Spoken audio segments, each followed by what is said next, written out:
bukan para habaib yang ingin mengemis cinta dari umat, tidak, tapi Allah yang mewajibkan umat ini untuk mencintai keluarga Nabi kita Muhammad Sallallahu Alaihi Wasallam. Makanya Nabi mengatakan dalam hadis Sahih Muslim, di mana beliau katakan, saudara, ini taraktu fikum tsaqalain, aku tinggalkan untuk kamu sekalian, hei umatku, dua peninggalan yang maha berat.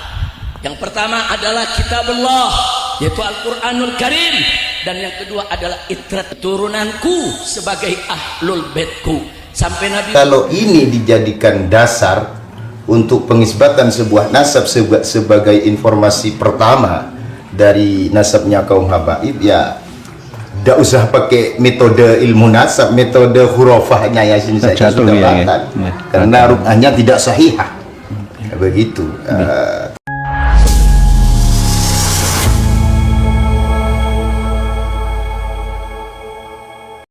Assalamualaikum warahmatullahi wabarakatuh. Jumpa lagi dengan Arman Al-Fatih. Apa kabar teman-teman semua dimanapun anda berada? Semoga selalu dalam lindungan Allah Subhanahu Wa Taala. Amin amin ya rabbal alamin. Perlawanan Khabib-Khabib serta dawir khurafat yang dilakukan oleh klan Ba'alawi ini kian menjadi-jadi dan semakin menggerogoti mukibin-mukibin yang selama ini terbelenggu dalam lembah kebohongan bahwa mereka adalah zuriyah Rasulullah Sallallahu Alaihi Wasallam. Namun ulama-ulama pribumi tidak tinggal diam. Perjuangan PWILS serta para tokoh masyarakat selalu memberikan pencerahan kepada kita semua dan membongkar semua fakta-fakta yang sudah dilakukan oleh klan Ba'alawi kepada mukibinnya. Semoga saja mukibin-mukibin yang masih terbelenggu ini bisa sadar. Seperti di video kali ini, Kiai Nur Ihya bersama ulama Madura, Kiai Ghalib dan juga Kiai Ja'far untuk membahas beberapa hal terkait pengakuan dari Khabib-Khabib selama ini bahwa mereka zuriyah Rasulullah SAW. Tanpa lama-lama, kita simak videonya. Assalamualaikum warahmatullahi wabarakatuh. Waalaikumsalam warahmatullahi wabarakatuh. Alhamdulillah wassalatu wassalamu ala Rasulillah wa ala alihi wa sahbihi wa man wala. Amma ba'du. Yang kami hormati beliau yang datang dari Surabaya, Kiai Haji Nur Ihya. Kami ucapkan ahlan wa sahlan bihudurikum wa qaddim kamil ihtirami wa khafawati wa takrimi ilaikum. Kami sangat berterima kasih sekali beliau sudi mengunjungi kami, yang mana beliau begitu jauh meluangkan waktunya hadir silaturahmi ke gubuk kami yang sederhana ini. Semoga beliau selalu dilindungi oleh Allah. Amin, amin. Dan semoga perjalanan beliau selamat sampai tujuan nanti. Amin. Dan juga pada intinya kami di sini ingin banyak mengambil informasi dari beliau, karena beliau ini sungguhnya banyak mengumpulkan data-data, baik data kejadian dari kaum sebelah yang banyak menyimpang dari tatanan syariat yang kita anut bersama. Maka kami nanti insya Allah akan berdiskusi dengan beliau tentang khurafat, karena beliau telah menulis ini buku tentang khurafat Ba'alawi. Nah, di sini insya Allah teman-teman semuanya akan mengetahui sedikit tentang ulasan di dalam buku khurafat ini. Nggih, Kiai? Insya Allah. Nggih, dan matur nuwun Nyai, dan kami persilahkan kepada beliau untuk memberikan sambutan awal, dan juga nanti disertai oleh Kiai Haji Ja'far Shadiq. Terima kasih. Assalamualaikum warahmatullahi wabarakatuh. Bismillah, alhamdulillah, wassalatu wassalamu ala rasulillah Sayyidina Muhammad ibn Abdullah wa ala alihi wa sahbihi wa wala. Qala Allah Ta'ala fi kitabil karim, a'udzu billahi minasyaitonir rajim, bismillahirrahmanirrahim. Qul hal yastawil ladzina ya'lamuna wal ladzina la ya'lamun, innama yatadhakkaru ulul albab. Wa qala Rasulullah sallallahu alaihi wasallam, man yuridillahu bihi khairan yufaqihuhu fid din. Amma ba'd. Para alim, para sepuh yang ada di Madura, khususnya seluruh ulama juga umarok yang ada di Indonesia pada umumnya, alhamdulillah biidznillah kami bisa sowan silaturahmi di pondok pesantren yang istimewa ini, pondok pesantren Salafus Saleh yang diasuh oleh beliau Romo Kiai Abdul Ghalib Syahuri. Begitu juga kami didampingi oleh Saleh Ibnu Saleh, beliau Kiai Haji Ja'far Shadiq, alumni dari pondok pesantren Timur Tengah dari Sayyid Muhammad bin Alwi Al-Maliki. Alhamdulillah kami bisa silaturahmi dan bertemu dengan dua sosok istimewa yang kami analogikan seperti Trunojoyonya Nusantara dalam hal spiritual, yang berani memperjuangkan kebenaran. Di Madura ini kami baru menemukan dua sosok yang istimewa ini, dan insya Allah kedepannya sesuai dengan permintaan pertimbangan dari kawan-kawan semua yang dari Madura atau luar Madura, dari Jawa, dari Kalimantan, dari mana saja yang mau menitipkan putra-putrinya untuk dididik menjadi orang-orang yang berguna untuk nusa bangsa dan agamanya, ya di Pondok Pesantren Abu Samsudin Perang Patok Batu Ampar yang diasuh oleh beliau Romo Kiai Haji Ja'far Shodiq. Begitu juga di Salafus Soleh yang diasuh oleh beliau Romo Kiai Abdul Ghalib Syahuri. Kami akan selalu istiqomah untuk menyampaikan ini karena demi generasi bangsa yang akan datang nanti. Jangan sampai kita menitipkan putra-putri di tempat yang salah. Saya tidak menafikan yang lain, tapi intinya mari kita titipkan amanah putra-putri kita di tempat yang hasanah. Nah, insya Allah seperti itu, dan di antara niat kami dari Surabaya ke sini adalah untuk meminta nasihat dari beliau berdua dalam rangka perjuangan menyampaikan secercah kebenaran. Nasihat apapun akan kami terima, bahkan dimarahi pun saya ikhlas menerimanya. Dan diantaranya adalah bahwa kami juga mohon bantuan kepada beliau berdua untuk turut serta dakwah memasarkan buku kami, ya bukan buku saya sendiri, ya buku kita bersama sebenarnya. Antara kami dengan Gus Adi Zazuli dan kawan-kawan kami, alhamdulillah ini kami berikan kepada beliau Romo Kiai Ja'far Shodiq, dan insya Allah yang berikutnya kepada beliau Romo Kiai Abdul Ghalib Syahuri. Isinya apakah berisi fitnah, adu domba, atau iri dengki? Isinya enggak. Justru kami ingin mencerdaskan anak bangsa. Jika 2,5 juta penduduk di Pulau Garam Madura, yang khususnya di Pulau Madura, ya, belum lagi 6 juta yang di luar Madura, megang buku ini semua, Pak, insya Allah selesai, habis sudah, tanpa kendala dalam perjuangan kita, insya Allah seperti itu. Karena dimulai dari orang-orang yang luar biasa, yang jelas nasabnya, jelas sanad keilmuannya, seperti beliau-beliau. Bukan berarti saya yang pro dengan beliau berdua terus menyandungnya, yang lain tidak, ya enggak sebegitunya. Karena kami tetap objektif ya, jadi ya salah ya salah. Jadi bukan saya kalau salah ya jangan sampai sungkan, wah bolo dewi gak dewi, enggak. Kalau saya salah, saya tetap mohon diluruskan, karena kami adalah manusia biasa, makhluk khata' wa nisyan. Tidak ada manusia yang sempurna. Manusia tidak ada yang sempurna, berarti jika berbohong dengan sengaja itu yang tidak boleh, atau membodohi umat dengan cara yang disengaja itu yang haram hukumnya. Oleh sebab itu jika ada kekhilafan, kekeliruan, mohon saling mengingatkan, mohon ingatkan kami. Nanti jika Pak Yai berdua membaca buku kami ada yang perlu disempurnakan atau lakukan editing, akan kami lakukan, insya Allah dengan berbagai macam pertimbangan. Untuk mukadimahnya mungkin seperti itu, dan nanti pertemuan kita bertiga ini sesuai dengan seperti alir mengalir saja. Jadi natural saja. Temanya terserah sama Yai, saling memberi dan menerima informasi. Monggo kami kembalikan ke Yai Abdul Ghalib Syahuri. Baik saudaraku, selanjutnya satu patah kata dari beliau, mungkin dipersilahkan. Terima kasih atas waktunya. Alhamdulillah siang yang cerah dan barokah ini kami ada tamu kehormatan di saudara kami dari para pejuang kebenaran. Ya. Sama-sama ya. Pejuang kebenaran itu memang pahit, karena itu kulil hakko walau kana murran. Seandainya tidak pahit, tidak akan ada jauh seperti itu. Bukan hanya kami, dulu guru kami pun Syekh Muhammad bin Alawi Al-Maliki Al-Hasani, sejarahnya di dalam menyampaikan kebenaran di tanah suci Mekah, karena waktu itu raja yang berkuasa dakwahnya Wahabi. Jadi maulid itu sulit sekali diadakan di Mekah. Tapi beliau terus berjuang dengan adik beliau, ya guru saya juga Syekh Abbas bin Alawi Al-Maliki Al-Hasani. Sampai pernah beliau itu mau dibunuh itu bukan cuma sekali. Oleh tentara kerajaan ya? Iya, tapi rajanya itu ya rahmatullah alaihi Raja Fahad itu pro beliau. Ya. Terus pernah beliau itu nggak bisa pulang ya dari Indonesia. Hampir beliau itu ingin menetap di Indonesia. Kalau sudah beli tanah di Malang, ceritanya seperti itu. Jadi ditelepon oleh Raja Fahad, jangan kembali Sayyid, karena terkait dengan keselamatan jenengan. Jadi kalau jenengan diancam mau dibunuh, ya kami juga mau dibunuh. Ini contohnya juga Syekh Muhammad juga begitu. Dan contoh yang lebih mendalam dan mendasar ialah baginda Nabi besar Muhammad SAW yang mau dibunuh di Mekah. Akhirnya Sayyidina Ali yang menggantikan. Ternyata, iya, setelah dibuka ternyata bukan baginda Nabi. Nah, jadi hal seperti ini teman-teman ya, di dalam perjuangan kebenaran ini bukan hal yang baru. Jadi pendahulu kami, bahkan junjungan kami ini baginda Nabi juga mau dibunuh dan diusir. Kalau beliau cuma dipersekusi misalnya. Kalau baginda Nabi diusir ya. Mekah ini bumi yang paling aku cintai. Seandainya kaum kami, umat kami ini tidak mengeluarkan, beliau juga tidak akan keluar. Iya. Tapi bukan keluarnya ke Hadramaut. Bukan ke Tarim. Tapi ke Madinatul Rasul. Subhanallah, anggapan begitu. Begitu teman-teman. Terus kenapa kami ini memperjuangkan kebenaran? Bukan, katanya beliau, bukan atas dasar dengki, bukan atas dasar benci. Bukan. Dan kami bukan memfitnah, tapi ini fakta. Nah, ini yang ditulis oleh beliau di sini.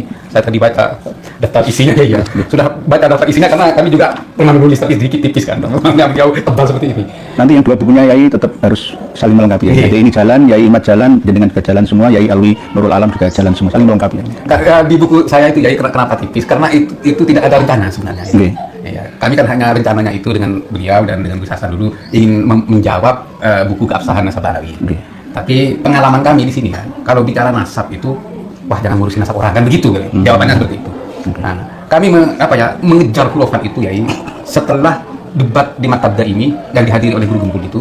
Nah, ternyata Bahar bin Semit besoknya itu mengkonfirmasi bahwa apa yang disampaikan oleh semua Habib itu sudah sesuai dengan ajaran mereka. Kata saya ya, kalau memang ini sesuai dengan ajaran mereka, berarti ajaran mereka sesat dong.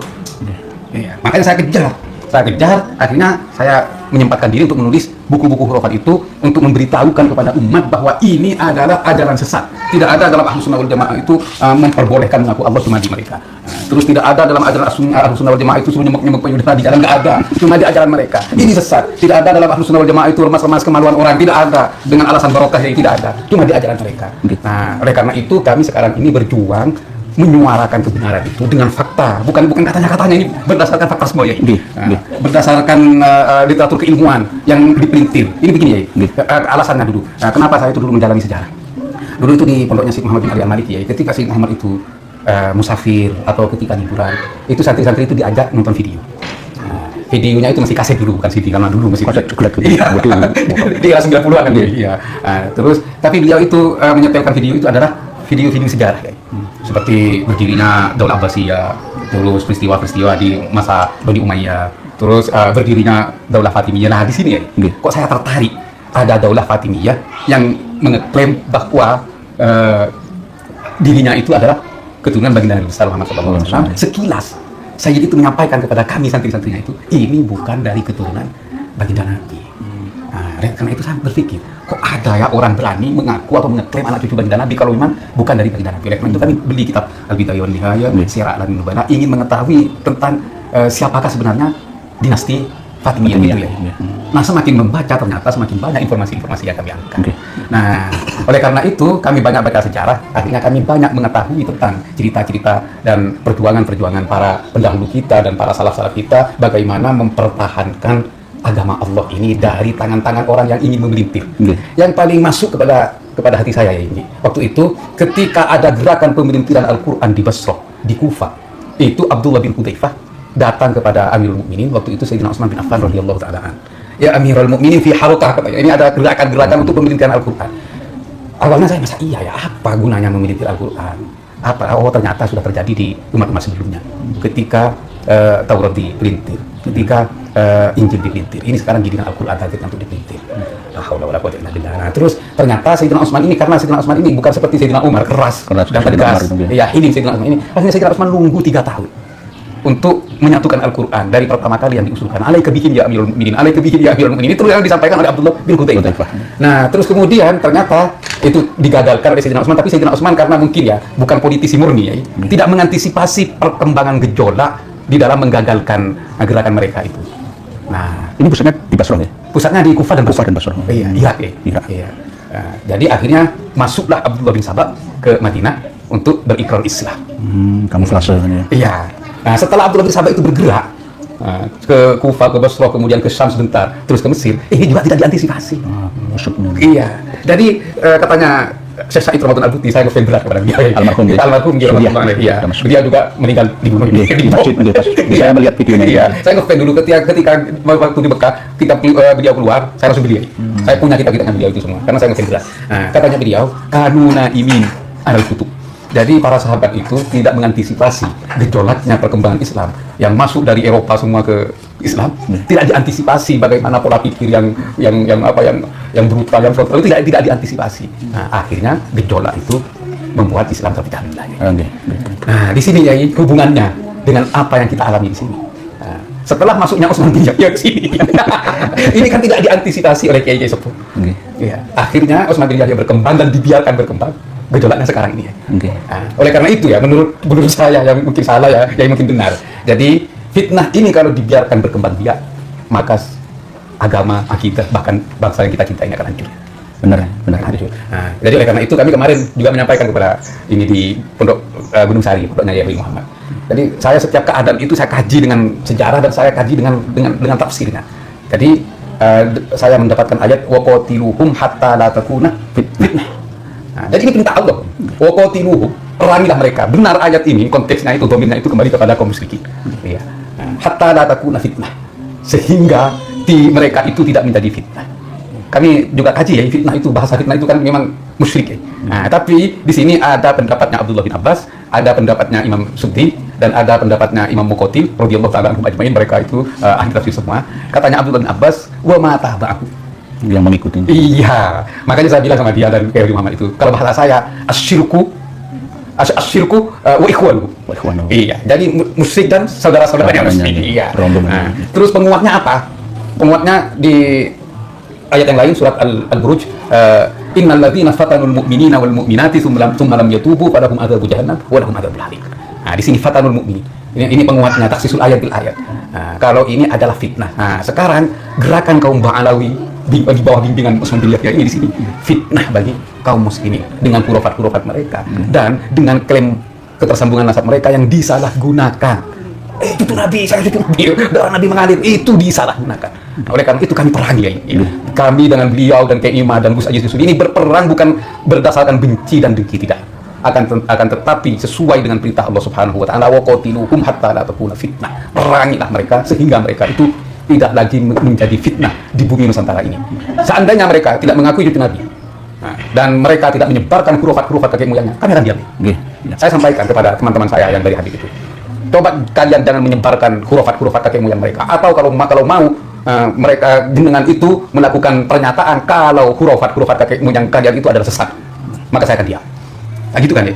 Tapi nggak mungkin mereka lakukan ya? Nggak mungkin, karena memang ini adalah agama mereka dan akidah mereka. Begitu ya, itu dan keyakinan mereka. Mereka tidak akan rela melepaskan keyakinan kakek moyangnya itu karena ini adalah titisan. Begitu ya? Dan akan membela 1001 macam pembelaan ya, pembenaran ya, dengan cara mereka disampaikan kepada umat Islam, jamaahnya, santrinya, semuanya.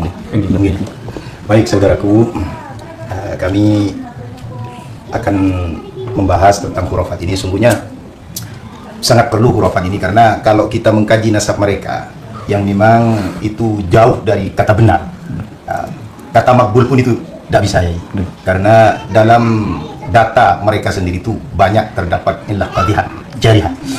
Oleh sebab itu kami fokuskan sekarang ini kepada pertama yaitu sebelum kami membuka ini khurafat, karena khurafat ini sungguhnya juga dapat membatalkan nasab ya. Kalau kita merujuk kepada Syiar A'lamin Nubala yang diterangkan oleh Imam Az-Zahabi di juz 3 halaman 9, ada yang halaman 5 itu mengatakan bahwa nasab yang ditetapkan bi aqwalin khurafiyah fahada laysa bimusbitin abada.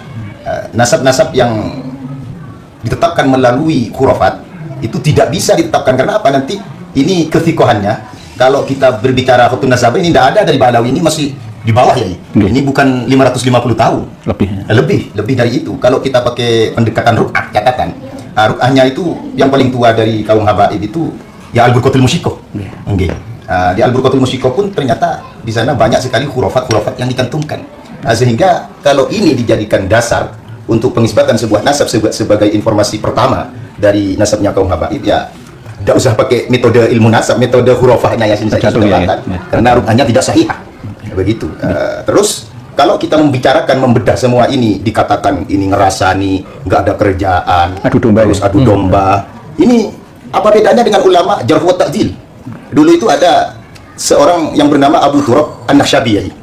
Itu di saat Imam Ahmad ibn Hanbal membahas tentang hada ulama thiqah, hada ulama kadzab, hada ulama dhaif, hada yang namanya Abu Turab ini kan orang sufi ya. Bilang sama yang namanya Imam Ahmad ibn Hanbal, la tattabil ulama, jangan kamu ngerasani ulama. Apa bilangnya beliau Imam Ahmad ibn Hanbal? Ternyata beliau mengatakan, waihak ya Abu Turab, celaka kamu Abu Turab, hada nasihatun, ini nasihat, walaysa hada bighibah, ini bukan ghibah. Jadi kami ini membahas khurafat, nasab mereka, tentang sejarah siapa itu Utsman bin Yahya, yang terus banyak kenal-kenal yang lain ya, kami banyak datanya. Itu sungguhnya ya bukan ngerasani. Kami ini membicarakan hak. Kalau membicarakan hak itu bagian dari nasihat, kan begitu. Oleh sebab itu kami pertama kali Yai, karena banyak di media informasi sekarang ini mengatakan bahwa katanya Kiai Hasyim Asy'ari ini mendapatkan sanad ilmu katanya Yai dari Muhammad Al-Habsyi. Husain Al-Habsyi. Ini yang dari Imam Nawawi ya, Muharrar Al-Malhad. Terus di sana ada kata-kata Sayyid, beliau mengatakan Sayyid Husain Al-Habsyi. Kadang-kadang ini oleh para orang yang tidak meneliti tentang kajian kaidah ilmu nasab, ini dianggap isbat nasab ya, jadi gitu. Padahal Sayyid itu tidak melulu digunakan untuk keturunan baginda Nabi. Banyak orang yang bergelar Sayyid, kalau di Arab itu Sidi, itu semua dipanggil Sidi. Bahkan di Rasail fi Ilmil Ansab telah jelas di halaman 34 bahwa yang namanya al-ansab lil bashar kal asanid lil khabar. Jadi sekedar menyebutkan sayyid itu la ibrata bi laqabi sayyidin aw syarifin ila akhirih ma lam yakun nasab sahihan. Itu tak jadi acuan, tidak dianggap bahwa gelar sayyid itu baru dikatakan isbat, tidak. Itu hanyalah kok untuk memuliakan guru, kadang yang untuk penghormatan kepada tokoh bisa saja. Imam Ghazali juga disebut sayyid. Secara umum Ghazali Panggilan penghormatan. Raden, Raden itu kan bagian daripada penghormatan. Pertanyaan kami, sanad Kiai Hasyim Asy'ari ke Imam Nawawi Muharrar Al-Malhad ini yang melalui Husain Al-Habsyi, ini kok nyampenya 8 generasi ini gimana ya? Karena begini, Ibnu Hajar Al-Haytami itu sanadnya ke Imam Nawawi ini 8 juga, sedangkan yang namanya Kiai Hasyim Asy'ari ke Ibnu Hajar itu 12 ya.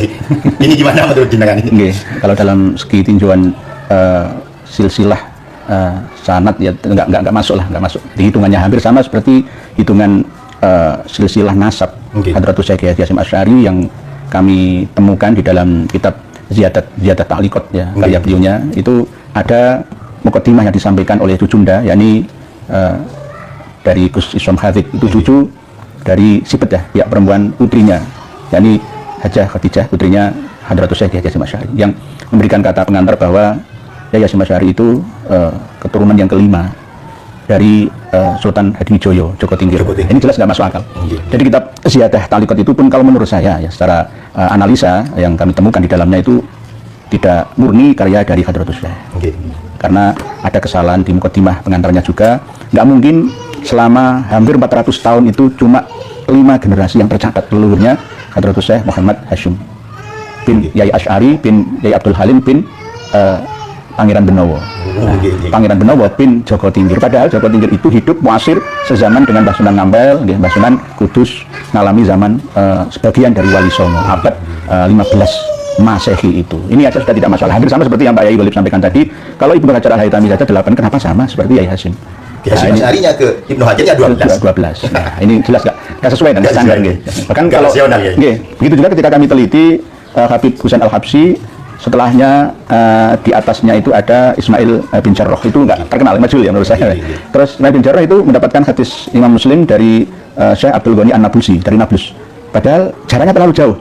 Bagaimana dari Syekh Abdul Ghani An-Nablusi ke Ismail bin Jarrah ke Husain Al-Habsyi lalu ke Hadratus Syekh Kiai Hasyim Asy'ari yang wafat abad 20 Masehi 1947. Jelas nggak sesuai standar. Hitungan kurun-kurunnya itu nggak nyambung. Apalagi tidak hanya Husain Al-Habsyi saja, ada 2 lagi, Alwi Asgaf dan Hasan Al-Attas yang katanya juga termasuk guru sanad keilmuannya Hadratus Syekh. Padahal pada waktu 1893 sampai 1899 Masehi, ketika Hadratus Syekh Hasyim Asy'ari berada di Makkah, itu Hasan Al-Attas berada di Tarim. Tidak ketemunya kapan, atau mungkin simai ya, atau mungkin hanya sekedar wasiati atau apa ya, wallahu alam. Tetapi intinya semua itu kami mentahkan dengan 3 lembar sanad ijazah riwayah hadis Al-Muwatta, hadis Sahih Bukhari Muslim, hadis Sahih Sahih Muslim, Sahih Bukhari. Itu saya teliti tidak ada salah satu di antara guru-gurunya Hadratus Syekh itu yang dari kalangan Pahlawi. Kalau Said Bakri Sato, ya kan bukan Pahlawi itu. Toh misalkan kalau kita teliti ke I'anatul Thalibin, kenapa Said Bakri Sato juga mengakui Abdul bin Al-Haddad, itu urusan lain. Nanti supaya tidak melebar akan kami bahas pada pertemuan yang akan datang. Jadi intinya yang Pak Yai Abdul Ghalib sampaikan, jumlah sanad ilmuwan dari guru ke guru, an kolak dan seterusnya itu nggak sesuai. Jadi itu kalau ditinjau dari mustalah hadis, itu mungkin ya barangkali karena mungkin terpengaruh dari gurunya atau penyampaian kepada Hadratus Syekh. Itu kalau distorsi dua di atas itu namanya kan muqdad. Wal muqdad la yufadu bihi. Tidak bisa buat hujah. Apalagi ada yang majhul. Apakah sama dengan An-Rajulin. Kalau memang itu salah satu riwayatnya Hadratus Syekh ada yang muqdad misalnya, apakah ini mempengaruhi terhadap kredibilitas beliau? Enggak. Cuma yang sanad ini yang tidak terima, yang lain yang sahih yang diterima. Ini yang salah kaprah kebanyakan kita ya. Kalau ada satu kesalahan, terus semuanya dianggap batal semua, enggak. Iya. Jadi kesimpulannya saudaraku, sanad Ki Hasyim Asy'ari yang melalui Husain Al-Habsyi itu sudah tidak rasional, karena ini nanti sama kedudukannya Ki Hasyim Asy'ari masanya dengan Ibnu Hajar Al-Haytami. Nah, itu satu. Yang kedua, sanadnya itu ada yang majhulul ain ya, itu tidak terkenal. Tidak pernah dikenal, itu ada. Terus ini masih ada rentetan tahun yang tidak sesuai dengan orang mengambil ijazah pun tidak sesuai. Ya kesimpulannya kalau 8 itu sudah tidak sesuai semua ya. Karena ini mustahil sudah.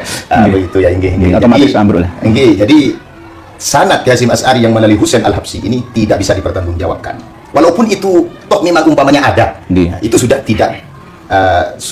tidak sahih, apalagi masuk kepada Hasan ini dhaif pun ini tidak rasional. Dimasukkan kepada dhaif saja ini tidak rasional karena sudah banyak membuang antara banyak orang di sini. Kalau memang 20, kalau melalui sanad dari Syekh Mahfud Termas itu ya, itu kan kalau ke Imam Nawawi 20. Ini kok 8 lah, ini sudah tidak rasional. Kalau merujuk kepada mustalahul hadis ini sudah al-jarhunya ini sudah qadhiyah. Jadi tolong jangan disalahpahami. Ketika kami menganggap sanad atau salah satu sanadnya Hadratus Syekh itu kurang sahih, berarti jangan disalahpahami kami ini sok alim atau merasa lebih alim dari Hadratus Syekh. Bukan begitu ya. Ini kan yang disalahpahami oleh Mu'min. Betul. Karena maksudnya begini. Sanad Ki Hasyim Asy'ari yang melalui yang ke Imam Nawawi Syarh Muslim maksudnya itu tidak melulu melalui Husain Al-Habsyi. Banyak sanadnya yang lebih sahih. Kenapa kok mengambil yang itu? Yang ini yang maudhu ini. Kenapa kok nggak ngambil yang sahih saja? Itu yang 20 itu rasional dan bisa dipertanggungjawabkan. Dan itu murid-muridnya juga melalui talaqi ya.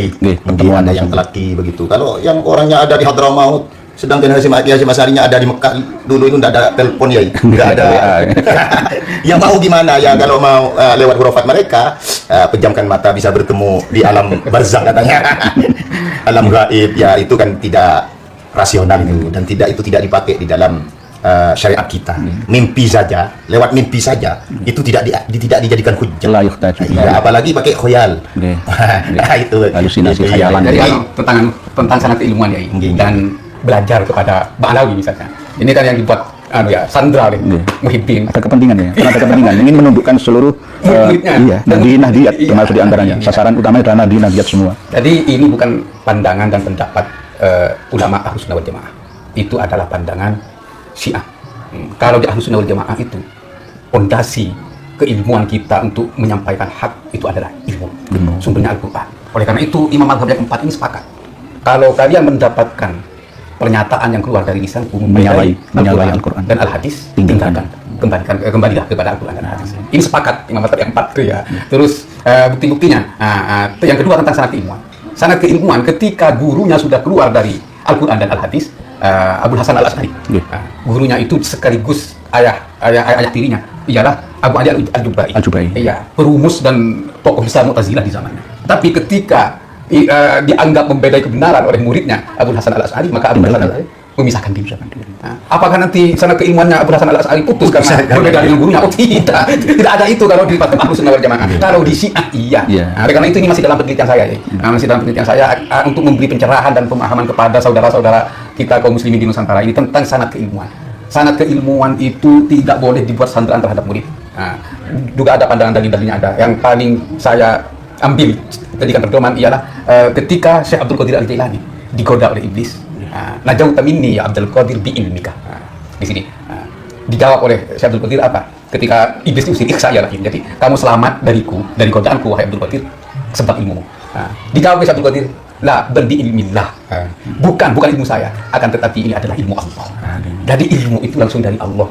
Manusia ini hanya perantara. Titipan. Iya. Jadi sana keilmuan tidak bisa tidak bisa dibuat sandraan untuk menekan murid agar satu pendapat. Imam Syafi'i pun juga berkata, wal aibu fina an taj'al al-ilma ala mashrubin wahid. Yang tercela di dalam kita ini ketika harus menjadikan ilmu itu harus satu sumber. Kalau gurunya ini ya sudah satu sumber. Tidak kepada Imam Syafi'i. Oleh karena itu Imam Syafi'i memberanikan diri membedai gurunya dalam pandangan mazhab. Bahkan ini sangat fitnah dalam pandangan usul syariah. Itu Imam Syafi'i. Apakah Imam Syafi'i itu hak terhadap gurunya? Oh tidak. Mazhab Ahlus Sunnah wal Jamaah tidak seperti itu. Apakah sanad keilmuan Imam Syafi'i putus karena membeda gurunya? Tidak. Gus Haji Jazuli itu ahli dalwa ya? Berbeda dengan dalwa. Apakah putus ilmunya Gus Haji Jazuli? Tidak. Saya juga di sini dianggap murid durhaka ya. Murid durhaka katanya karena beda pendapat dengan anak guru saya Syed Ahmad bin Muhammad bin Alawi Al-Maliki. Karena pendapat beliau katanya mendukung nasabnya Habib, sedangkan saya menolak nasabnya Habib. Apakah nasab keilmuan putus? Tidak. Atau saya durhaka kepada guru saya? Tidak. Justru katanya saya ya, kemarin itu ada salah satu kiai di Bangkalan itu. Saya katanya keluar dari manhaj guru saya.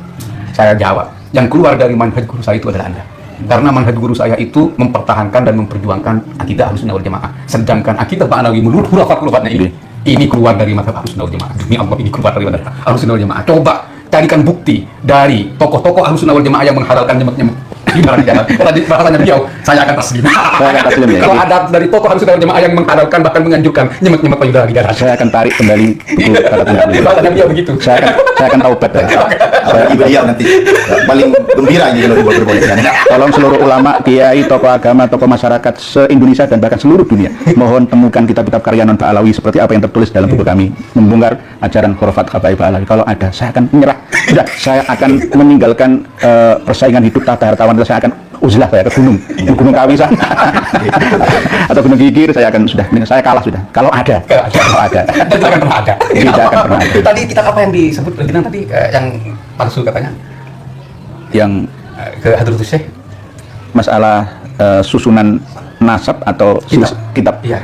Di dalam kitab Ziyadah Ta'liqah itu sebenarnya kan menaklik Hadratus Syekh terhadap nazam karya dari seorang kiai ya, Abdullah dari Pasuruan nih. Dan di situ sengaja dicantumkan oleh sibetnya beliau, yakni Gus Isom Khatib, dalam rangkuman Irsyadus Sari ya, kitab karya Hadratus Syekh Hasyim Asy'ari itu, termasuk diantaranya adalah di Muqaddimah beliau sudah salah dalam hal takrif mu'alif, yakni nasabnya Hadratus Syekh. Lalu di halaman 47-48 itu mencantumkan diantaranya waqala al-Imam Nawawi fi Syarhil Muslim, lalu malah menyimpang di situ mencantumkan mahat sanahu as-sayyidu Husainul Habsyiyu.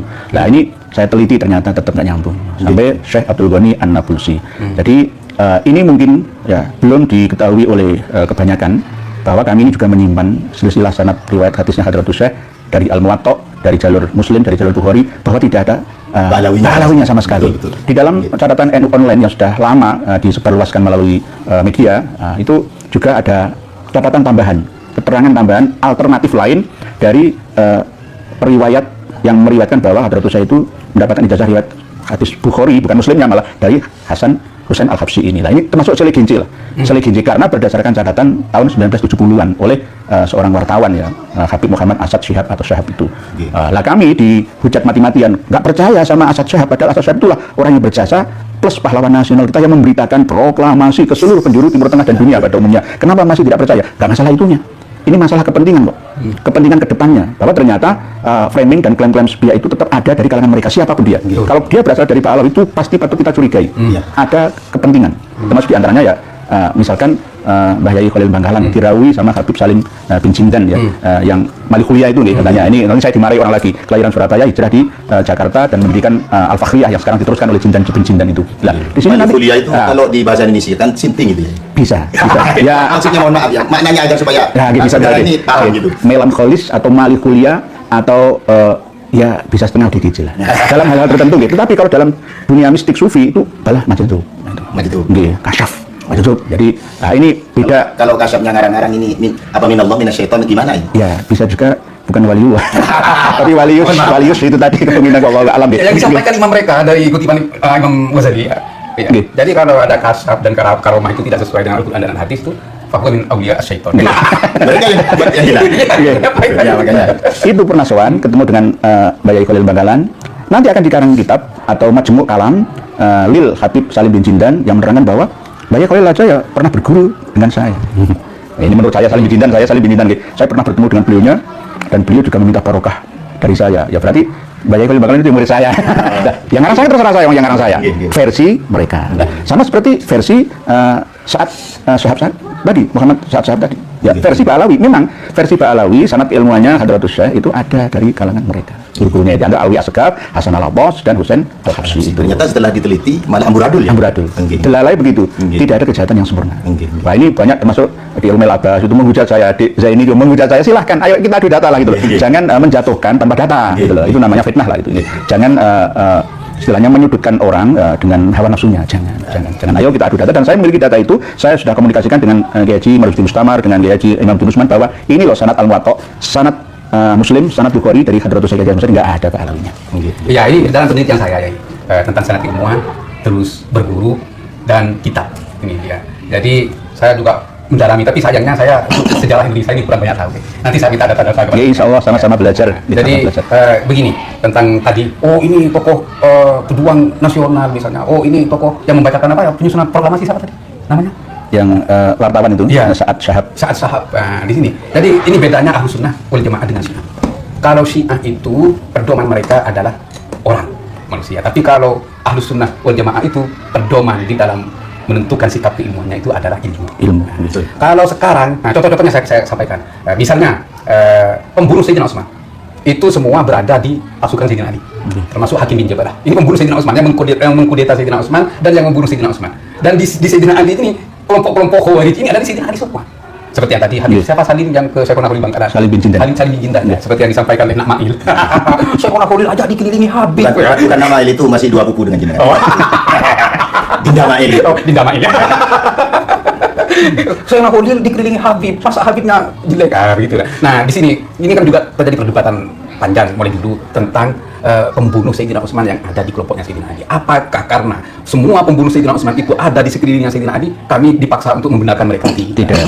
Ya. Yang pertama tentang sosok ya. Terus yang kedua, kami ini beliau peneliti hebat ini, ya, kami juga meneliti. Penelitian keilmuan ini sering dibenturkan dengan ulama-ulama salaf. Nah, di sini teman-teman, kalau kita kembali kepada literatur keilmuan salaf itu, seandainya tidak ada penelitian, tidak akan ada kodifikasi hadis. Seandainya tidak ada kodifikasi hadis, maka tidak akan terbit Sahih Bukhari dan Sahih Muslim. Kalau mau dibenturkan Imam Bukhari dengan Imam Muslim, pasti akan berbenturan dengan ulama-ulama sebelumnya dari para perawi hadis.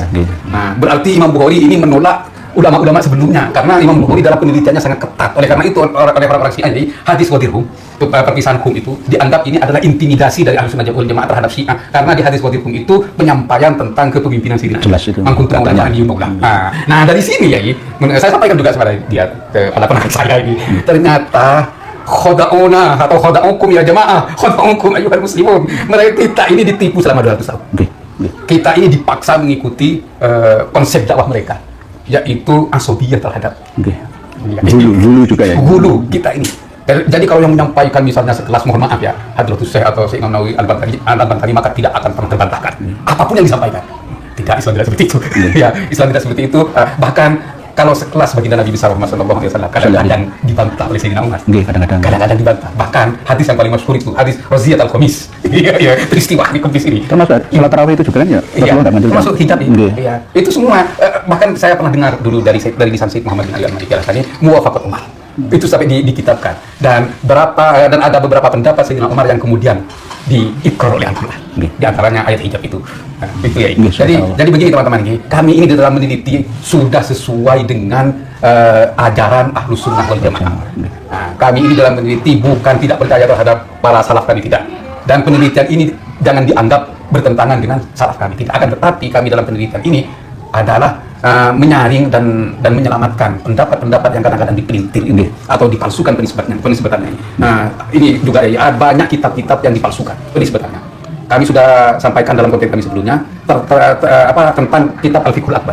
Al-Fiqhul Akbar itu bukan karya Abu Hanifah, akan tetapi Al-Fiqhul Akbar itu adalah karya salah satu muridnya yang kemudian disandarkan kepada Abu Hanifah.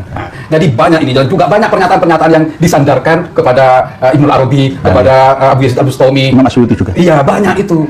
Bukan sekarang ini terjadi, dari dulu memang ada. Nah, tugasnya kami itu adalah meneliti seperti itu, sesuai dengan apa yang disampaikan baginda Nabi besar Muhammad sallallahu alaihi wasallam, yahmilu hadzal ilma min kulli khilafin uduluhu. Jadi ilmu ini akan dibawakan dan akan dipertahankan dan akan diperjuangkan dalam setiap generasi oleh para ulama yang adil. Yang adil itu apa? Yang benar dibenarkan, yang salah disalahkan, walaupun junjungannya walaupun makna yang saya tapi ada disalahkan, itu yang adil. Itu lupa apa Papua. Beda dengan Muhyiddin. Karena Muhyiddin buta akhirnya walaupun nyemek-nyemek payudara di jalan masih ditakwil. Terus anak Allah masih ditakwil. Mengaku setelah terima jabatan dengan Allah masih ditakwil. Itu salah. Itu bertentangan dengan Al-Qur'an. Itu bertentangan dengan hadis. Taubat di alam kubur itu masih bisa diterima. Itu namanya tanah soal arwah. Nah, jadi ini juga kami dalami juga, kami teliti. Jadi begini teman-teman, apa yang kami perjuangkan itu bukan berdasarkan kedengkian dan kebencian, akan tetapi memperjuangkan ilmu Allah Subhanahu wa taala dari tangan-tangan yang tidak bertanggung jawab. Apa tugas kita sebagai peneliti? 3. Yanfauna anhu tahrifal walin wa intihadal mubtilin wa ta'wil al-jahilin. Takwil jahilin. Iya, takwil jahilin ini. Jadi anak Allah mesti ditakwil orang bodoh ya. Mengaku setelah terima jabatan dengan Allah mesti ditakwil orang bodoh, mesti bodoh. Seandainya tahu ini apa Allah Subhanahu wa taala dengan tegas dan jelas dalam Al-Qur'an, wa lam yakun lahu syarikun fil mulki wa lam yakun lahu waliyyun min dzulli wa kabbirhu takbira. Iya, ini Ibnu Arabi ditentang dan bahkan dikafirkan oleh Al-Izz bin Abdus Salam, oleh Amirul Mukminin fi Ilmil Hadis, Ibnu Hajar Al-Asqalani, bukan Al-Haythami yang mendukung Ibnu Arabi. Jadi ini dikafirkan oleh Ibnu Daqiqil Id. Itu kenapa? Karena pernyataannya itu yang menentang Al-Qur'an, diantaranya menetapkan keselamatan Fir'aun. Nah, jadi kalau ada pernyataan yang menentang Al-Qur'an, siapapun dia. Padahal Ibnu Arabi itu kalau sama pengikutnya dianggap Asyikul Akbar, wal Kibrit Al-Ahmar, wali besar, pemimpinnya orang wali. Tapi kalau sudah menentang Al-Qur'an, para ulama dulu tidak segan-segan mengkafirkan. Tapi takutnya lagi muridnya Ibnu Arabi ini yang berlebih. Dan masuk. Ini disampaikan oleh Abdul Wahab Asy'aroni yang disampaikan di dalam membela Ibnu Arabi, bukan membela kesalahannya. Beliau itu para ulama bukan membela kesalahannya, tapi membersihkan Ibnu Arabi ini dari pernyataan-pernyataan sesat yang dipalsukan kepada beliau. Oleh karena itu Abdul Wahab Asy'aroni menyatakan inna afaqun minal Yaman yuqalu lahu Ibnu Khayyat. Jadi sekelompok dari Yaman ini, Yaman ya. Sorry Yaman ya. Jadi inna afaqun minal Yaman ya. Dikatakan namanya itu Ibnu Khayyat ini mengirim risalah kepada ulama-ulama di dunia dan dinisbatkan risalah itu kepada Ibnu Arabi. Ini pernyataan Ibnu Arabi. Ya, subhanallah. Penjelasan yang sangat luar biasa. Saya butuh waktu berjam dan berhari-hari untuk berjumpa dengan beliau-beliau ini. Karena apa? Beliau berdua ini bukan seorang yang taklid buta atau makmum terhadap Kiai Imaduddin Usman saja atau terhadap saya, bukan. Beliau berdasarkan keilmuannya, kapasitasnya. Jadi nggak ngawur. Jadi Kiai Jafar Shadiq, Kiai Abdul Ghani Masyhuri ini tidak hanya ikut-ikutan wis dan terkenal atau mungkin wis taklid buta, makmum saja, enggak. Beliau berdasarkan penelitian sehingga menemukan satu formula dan menyimpulkan bahwa ternyata memang diperlukan abad kedua Nahdlatul Ulama ini untuk membersihkan ajaran Islam Ahlussunnah wal Jamaah di Indonesia dari khurafah-khurafah, dari takhayul-takhayul, dari kerusakan fasidah dalam dunia yang dikeluarkan oleh mereka-mereka musuh Islam itu. Dan alhamdulillah dapat keterangan yang sangat berharga dari beliaunya. Saya datang dari Surabaya ke Madura ini alhamdulillah mendapatkan oleh-oleh yang luar biasa, lebih berharga daripada emas dan selaka. Yang lain beliau yang sudah sampaikan, beliau juga sampaikan wasiatnya kepada kami bahwa ternyata hidup ini tidak bisa diyakini kebenaran versi salafus soleh yang dulu, misalkan sama seperti yang Pak Jafar Shadiq sampaikan, berarti dengan nggak mengikuti kiai-kiai salaf dulu, menentang wong dulu dan percaya husnuzon kepada habaib alamin. Kenapa Anda berbeda, menyalahi, menyelisih, kenapa? Lah, berarti Anda yang jauh dari kebenaran. Nah, misalkan tujuan seperti ternyata sudah beliau jelaskan tidak benar seperti itu. Justru panjenengan berbeda menguatkan, bukan menyelisih, menjauhkan, bukan menguatkan dan meluruskan. Karena Innallah yab'atsu li hadhil ummah ala ra'si mi'ati sanatin man yujaddidul hadinah, itu berlaku untuk semua orang. Di Madura mujaddidnya 2 orang mungkin ya, di Nusantara 2 orang, di dunia 2 orang, ya bisa juga. Jadi ini hal yang wajar yang dilakukan oleh ulama-ulama yang mutabar sejak dulu kala sampai sekarang. Terima kasih Yai atas petuah-petuahnya. Saya kembalikan kepada Romo Yai Abdul Ghani. Terima kasih saudaraku. Ini buku ini menjelaskan tentang 455 hurufat dari referensi 159 kita. Oh, 159 referensi kita. Ini alhamdulillah. Kenapa kami tulis ini, kan kadang-kadang mereka itu beralasan begini ya. Ini kan yang nulis itu, ini yang nulis ini kan mereka dan tidak pernah disampaikan ke umum, bukan statement dari kami, kan banyak bilang begitu ya. Padahal mereka sudah punya statement. Sesungguhnya itu mereka mengatakan amalu salafina wasadatina al-ba'lawi hujjatun wa kafa bihim liman iktada. Ini kan sudah menunjukkan bahwa membenarkan khurafat-khurafat yang ada di sini. Bugiyatul Mustarsyidin dan didukung oleh semua kitab mereka. Oleh sebab itu yang terakhir Kiai monggo sebagai closing statement dari beliau juga Kiai Jafar nanti. Terima kasih. 1 menit saya sampaikan bahwa apa yang diperjuangkan oleh beliau-beliaunya ini bukan karena lil mal, lil jah, lil mar'ah misalkan, tapi lillah. Mari kita ikuti bersama warga Madura khususnya yang ada di mana-mana di seluruh dunia, karena Madura itu berada di seluruh dunia, ada tidak hanya Madura saja, Jawa, Sumatera, semuanya umat Islam, untuk mengikuti apa yang menjadi langkah-langkah beliau berdua dalam rangka memurnikan ajaran agama kita. Dan sebenarnya 50% warga Madura khususnya itu sudah berada di belakang beliau berdua. Tetapi karena ewoh pakai ewoh, gara-gara yai sepuh yang sungkan itu tadi, karena mungkin bantuan sosial atau hubungan apa dengan yang mukibin atau dengan habibnya sendiri. Jadi inilah yang perlu diperjuangkan kembali untuk menyadarkan saudara-saudari kita yang ada di sini dan di mana saja di Indonesia. Dan terima kasih Romo Yai muda berdua, tokoh yang luar biasa. Insya Allah tidak rugi kita mengikuti beliau berdua.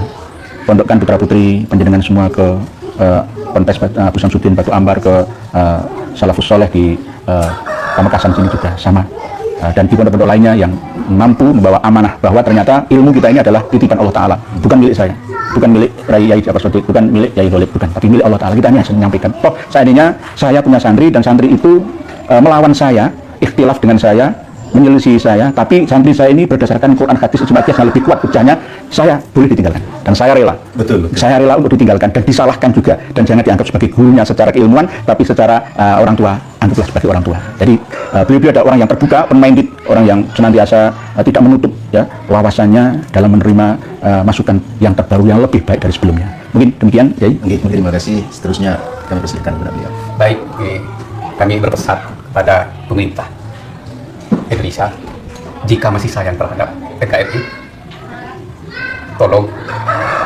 bersihkan Mbak Nawi di jajaran pemerintah dan jangan terpengaruh terhadap bisikan-bisikan Mbak Nawi, karena Mbak Nawi ini adalah titisan dari Khawarij.